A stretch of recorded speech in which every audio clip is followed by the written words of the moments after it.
Hello everybody and welcome to another episode of Leadnap Gaming. Today we're going to talk about pop-up points, also known as U-type waypoints, for the AJS37 Viggen for DCS World. Alright, a pop-up point is a predefined navigational aid to assist in high-speed, low-level ground attacks. It is defined on the display as a U, which is why it's most commonly referred to as a U-type waypoint. Prior to flight, you will need to set your target waypoint first, as a pop-up waypoint is determined from the values of that waypoint. Next, you'll need to know the bearing you will fly towards the target waypoint. Once the target, or M-type waypoint, has been entered, the CK37 selector intact, enter the 6-digit address code into the computer heading for the pop-up point and the distance to the target. Don't worry, we're going to go into this in detail on exactly what these values are. First, you need to understand the bearing you will input. Bearing is based on the vector and degrees from the pop-up waypoint to the target waypoint. This is the largest source of confusion on this topic. The input value is the heading you will take following the waypoint to reach the target, and when put like that, it makes perfect sense. So how do we get our bearing? As you can see here, you simply just open up the F10 map.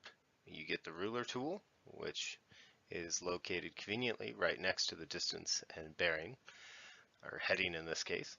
So you can see here we just simply picked where we wanted our pop-up point to be, and then we drew the line from there to the target.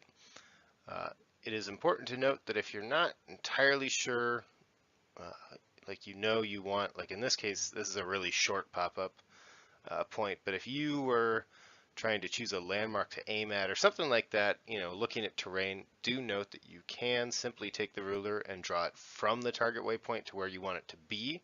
That'll give you the reciprocal heading, so you can either just redraw the line to get the heading or you can do the math. So understanding distance. The distance side of the address code is the distance from the pop-up point to the target waypoint. The distance address is in 100-meter increments. Thus, an 8-kilometer distance is address 080, and a 20-kilometer distance is 200. A 10-meter distance would be 001, but that would not be physically possible as a pop-up at Mach 1. As you can see in all three examples, the distance is from the target and is relevant to the bearing value, but will be calculated on the bearing values.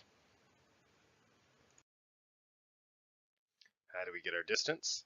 Using the ruler mark from when we drew our bearing, you can get your distance right there. So once you have your bearing and distance determined, again intact, you'll enter the 3-digit bearing code followed by the 3-digit distance code. Then press the waypoint button corresponding to the target waypoint to enter. Now when the last navigational B waypoint is passed, the U point will appear and you will vector towards the pop-up point. Note that you can check this on your entry.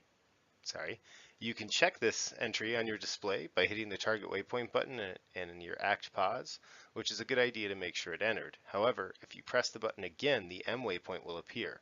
You must click it one more time to bring the U waypoint back, otherwise the system will skip it. It is important though to note that if the U waypoint appears, the M designation also had to take because you can't pop up a navigational B waypoint, so clicking it a second time isn't necessary. So to put this all together then, we're going to enter 157036 into our CK37 to program the 157-degree bearing and 3.6 kilometer distance from the target waypoint. Now when you fly the mission, you will pass the last navigational waypoint and the U point will appear and you'll be guided towards that waypoint instead of the target waypoint. Once you reach that point, the M will take the place of the U on the indicator and you will be vectored towards the target waypoint. Two important considerations to have with this before we head into the cockpit. First, you cannot radar adjust the U waypoint, but any adjustment to the corresponding M or target waypoint will also move the pop-up point with it. If you want to change the pop-up point, you'll need to reprogram it. The second consideration is that you must remain in nav after the pop-up point has passed because ANF disables the automatic waypoint changes and you will simply pass the pop-up point and not be vectored to the target waypoint. Alright, let's jump into the cockpit and see how this all looks. Alright, so now that we're in the cockpit, we're just going to go ahead. The first thing we're going to do is put ourselves intact and program our target waypoint. The next thing we're going to do is come over here to the map, go ahead, select our ruler tool, go from our target waypoint to about where we want to be. Bear with me, guys, I'm just trying to get the right. So you can see by doing that, I give myself the reciprocal heading of 335. That's not going to be very helpful for us, but now I can just redraw it kind of over, and actually I think I'm trying to give you guys the same values we put in. So there you go, 3.61 kilometers and 157. So 157036 is going to be what we're going to put in. Head back in, 157036, enter. And then from here, we just kind of return back to our current position. Now we can come up and click this. We'll see our waypoint. Now, as I mentioned before, if I click it again, it'll show me the M, but if I leave it this way, what's going to happen is that it will skip the pop-up waypoint. So we want to make sure that we leave it on U if we check it when we go back. All right, so I'm going to go ahead, take off, and get us there, and I'll see you guys in a few minutes. All right, guys, so you can see here we're cruising along. We're about to pass our just regular navigational waypoint B2, which, if you remember, M or U3 is going to be the target in the pop-up. So as we get rolling, important note when flying like this, a lot of people are also confused by this, so a little bonus for you. The HUD slave is basically a high-low altitude switch here, which is really useful if you can't read the numbers, because then you know you're under 100 meters. Alright, so our U waypoint's popped up, and we're going to follow this along. We're actually going to disable that because one thing that's important to note is you need to follow, at least in the current patch, your HUD only, because as you can see down on the ADI, I'm actually off. I'm not on. It's pointing at the M waypoint and not the U waypoint. So the HUD is going to be the only indication you gain for that U waypoint. So we're going to rock and roll here. The other big thing to keep in mind, this pop-up point is really close to our target. I used the same values. I wanted to keep the map decluttered somewhat to kind of help you out with this. 5 kilometers is probably the closest you really want to be, but I would recommend probably closer to 7 or 8. If it's really heavily defended, though, this might be the distance you want, at which point popping up just directly in front of it's probably a better idea. Alright, we're about to see it change. Boom, it popped over. So now we pop up. We'll go ahead and we'll keep ourselves safe for a moment here.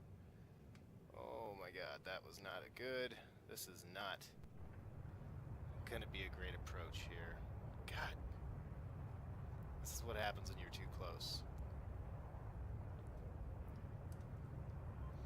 Yeah, see, I'm too close to release the rockets. But you get the point. Go ahead and resave our trigger. But there you have it. Pop-up points. Alright, guys. So, like I said, that's pop-up waypoints. It's pretty simple, as I just mentioned. Obviously, 3.5 kilometers is a little close to take such a dramatic angle of attack there, but like I said, the numbers were I just kind of randomly drew a line out there to demonstrate it. So that wasn't a great demonstration of where you want to put your pop-up point, but as I kind of alluded to there, and I'll touch on it just for a moment now.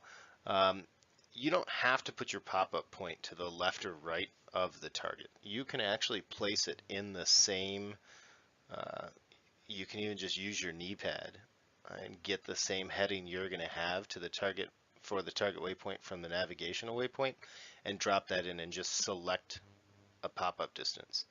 And if you do that, you'll just pop up in line to it.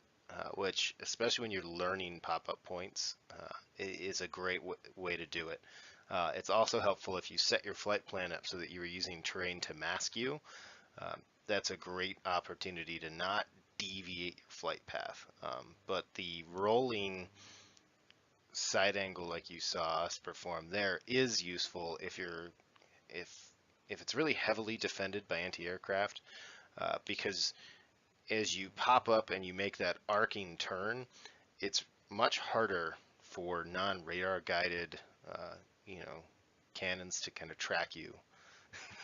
Not that missiles will have a hard time tracking you in that, so do consider that. The 2 times I've been shot down by manpads have been with pop-up waypoints and rocket attacks, just not using them correctly. So used correctly, this is a great tool. Used incorrectly, you might be ejecting. So anyways, I hope you enjoyed it. Like I said, this topic, I chose to do it. There was a lot of confusion in the forums. The manuals and Chuck's guide do not describe how you get these values very well. In fact, for a long time, I just used the same values from the Chuck's guide every time. Just didn't matter in my mission. I was just going to use it because that way I'd have a pop-up point. And then I had it backwards for a while, so it took some figuring out. But like I said, once the way I've explained it here, I think is the easiest way. And when you get it this way, you look at it and you're like, well, duh, that makes perfect sense. But that's also generally Saab for you. So anyways, hope you liked it. Comment down below. Don't forget to hit subscribe, and I will catch you guys next time.